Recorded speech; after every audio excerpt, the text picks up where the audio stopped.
Maka mereka katakan, "Shallu salatan muwadda'." Ayo salat dan rasakan mungkin ini salat perpisahan, salat terakhir kita yang kita tunaikan. Rumus ini diambil di Quran surah kedua Al-Baqarah ayat ke-45 sampai 46. Di ayat 45 Allah memberikan gambaran orang khusyuk. Ya, wasta'inu bis-sabri was-salah wa innaha lakabiratun illa 'alal khashi'in. Kalau Anda punya masalah dalam hidup, kata Allah, jangan mengeluh. Ayo minta solusi kepada Allah. Pertama, terima dengan sabar. Menerima dengan sabar memberikan ketentraman pada jiwa.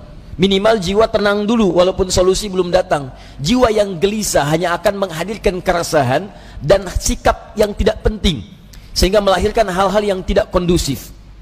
Nah, kata Quran, sabar dulu, terima. Ini ujian. Tidak mungkin Allah menguji seseorang yang tidak sanggup menerimanya. Kaidahnya mengatakan, la yukallifullahu nafsan illa wus'aha. Allah hanya akan menguji seorang hamba kalau dia sanggup menerimanya. Kalau Anda sekarang bawa masalah yang sangat besar, itu hanya Anda yang sanggup, yang lain tidak. Makanya Anda yang diuji, bukan orang lain. Terima dengan sabar, ada pahala di dalamnya. Bukankah Anda ingin dekat dengan Allah? Dekat dengan Allah itu kuncinya kesabaran. Karena itu Allah firmankan, innallaha ma'as sabirin. Quran surah kedua ayat 153. Sabar itu adalah kalimat pembuka ucapan selamat dari malaikat ketika menyambut para ahli surga. Bukankah Anda ingin masuk surga? Maka di Quran surah ke-13 ayat ke-24, malaikat disebutkan dalam Quran menyambut ahli surga pertama kali dengan kalimat sabar. Salamun alaikum bima sabartum fa ni'ma uqbad dar.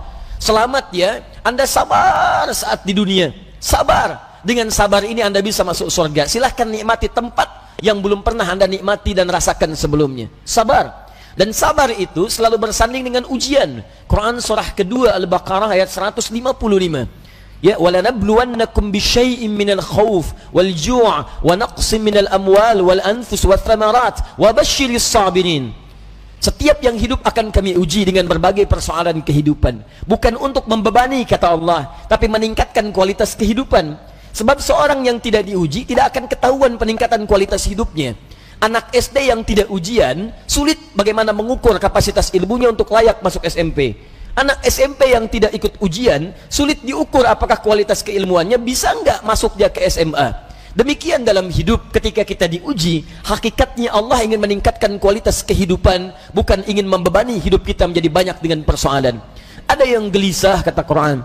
Ada yang kemudian berkurang harta benda. Ada yang makanannya kemudian belum didapati. Ada yang sakit sampai dengan wafat. Ada yang proyeknya mungkin diambil oleh orang lain.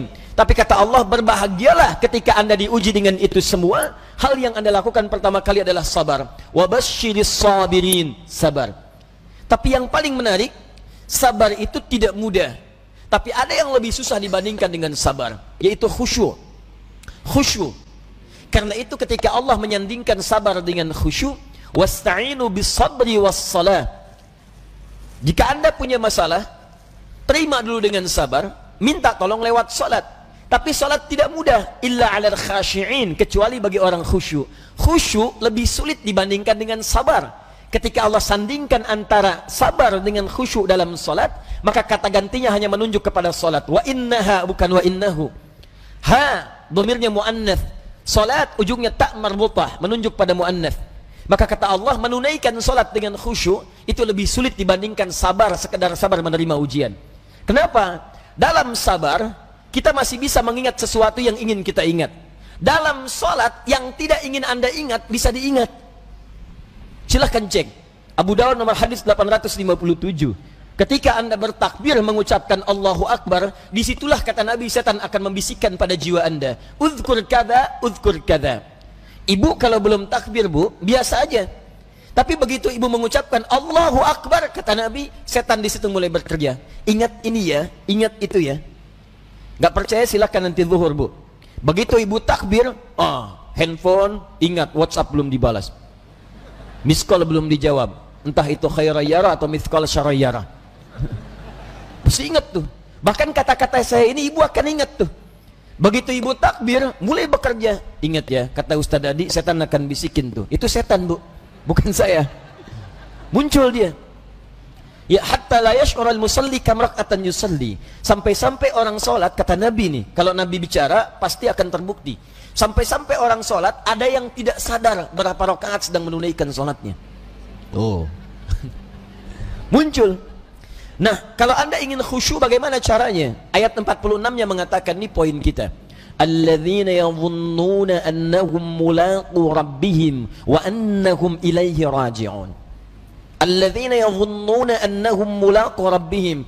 Orang salat yang khusyuk itu sudah ketahuan, kata Quran, dari persiapannya.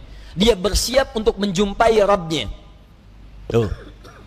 Dia sudah punya persiapan menjumpai Rabbnya, Allah yang merawat dia, mengampuni dosanya, menyembuhkan dia saat sakit, memberikan kecukupannya, memaafkan salahnya, mengampuni dosanya, memberikan segala yang dibutuhkan. Maaf, pimpinan perusahaan saja hanya memberikan pada Anda bekal kehidupan dari gaji atas pekerjaan yang Anda lakukan. Anda sekarang diundang sama pimpinan jam 9 misalnya datang. Bukankah persiapannya luar biasa? Mandi, cari pakaian yang bagus, ya, kemudian mohon maaf sekali, sepatunya pun sampai dibersihkan dulu, rapikan, datang dengan penampilan luar biasa. Nah, orang yang menghadap pencipta pimpinan, pencipta segalanya, Malikul Mulki, menghadap kepada Allah, itu kata Quran kelihatan dari sejak persiapan akan beda dengan yang lain. Jadi kalau menghadap manusia saja sudah bagus, menghadap Allah lain. Ketika tiba panggilan dari masjid, Quran surah ke-7 ayat 31. Ya bani Adam khudhu zinatakum 'inda kulli masjid.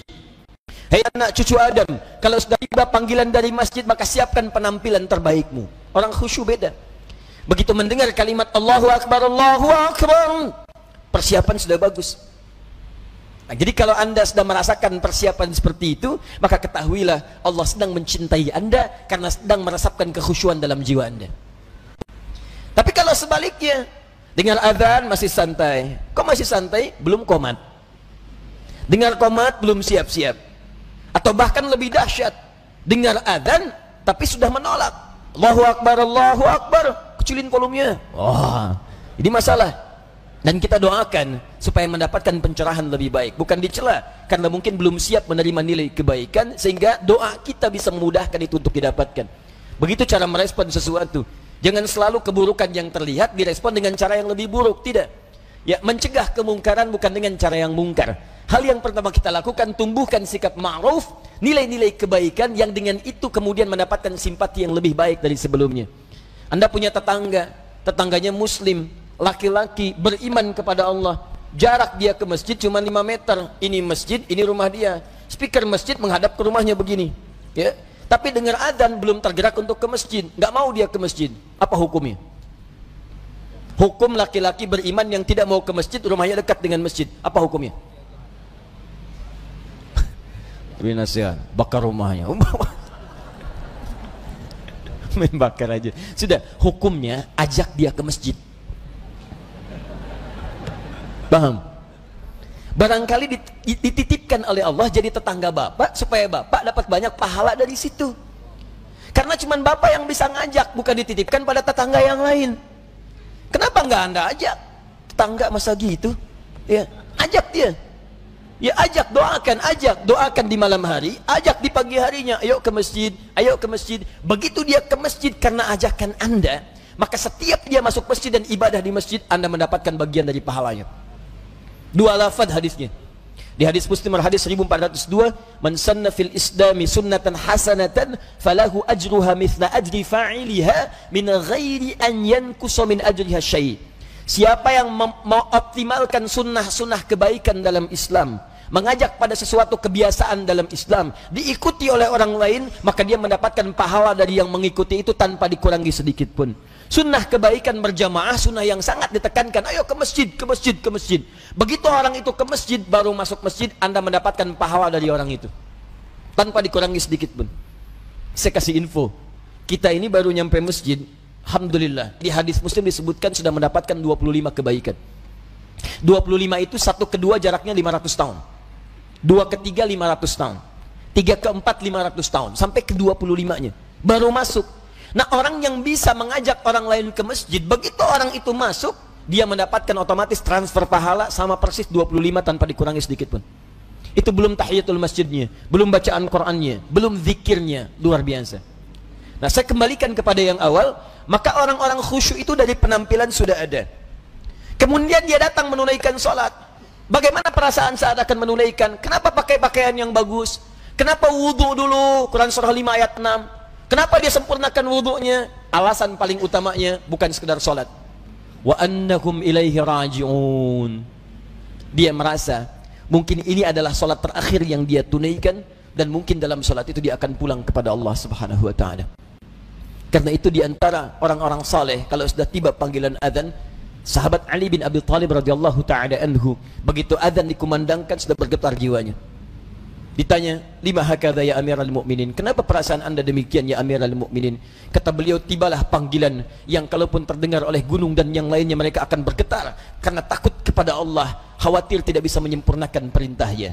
Lalu orang yang zalim ini, yang fakir ini mendengar kalimat itu, maka kuranglah rasanya kepercayaan kalau tidak bergetar mendengar kalimat ini, karena takut saat menunaikan sholat tidak sempurna seperti diinginkan oleh Allah Subhanahu wa ta'ala. Abu Bakar ketika mengucapkan takbir Allahu Akbar bergetar tangannya karena khawatir dalam sholatnya tidak sempurna seperti Allah menginginkannya. Dan yang lebih dikhawatirkan dalam ketidaksempurnaan itu, wafatlah ia dipanggil oleh Allah Subhanahu